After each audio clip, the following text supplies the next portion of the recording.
Okay, so the visitor visa. What can you do if you've arrived at the airport, you've smelled the air, you can smell money, you think, right, this town is for you. What's permitted activity as a visitor? Can you actually incorporate a company? Can you take steps to recruit people? Can you enter into a commercial arrangement with Wind and all the rest of that as a visitor? Well, essentially, the visitor visa anticipates that you're going to come, engage in a genuine business visit, that is where you visit your customers, suppliers, your contacts and other parties, finish what you need to do and then leave without any expectation of thinking about residence here. If on the other hand you have secured a job offer and you've got an application in for an employment visa working for somebody else, you can arrive as a visitor prior to the grant of your employment visa, and you can engage in pre-relocation for business residence activities. So this is orienting yourself to Hong Kong. You can do things like get your mobile phone organized. You can enter into a tenancy agreement for somewhere to live. You can do all the things preparatory to the starting of your work, but not actually doing that work. If you come as a visitor, you can participate in trade fairs, you can speak at conferences, as long as you don't get paid for speaking at a conference.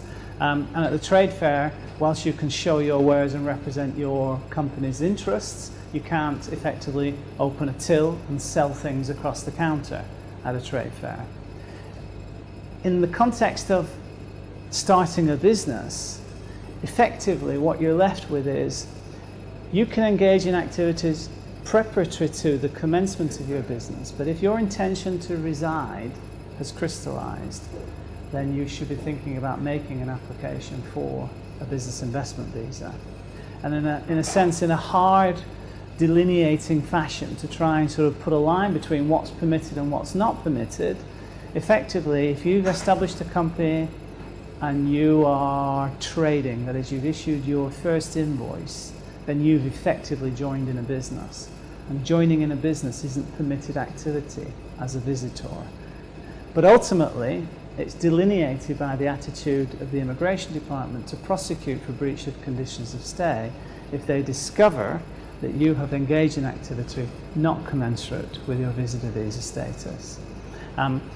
This falls into what I've called the catch-22 for the vast majority of people who are here as visitors, that are clearly committed to a venture, that they've put money into a deal, they've put together all the infrastructure arrangements to support the business transactions that you're anticipating to run through your enterprise.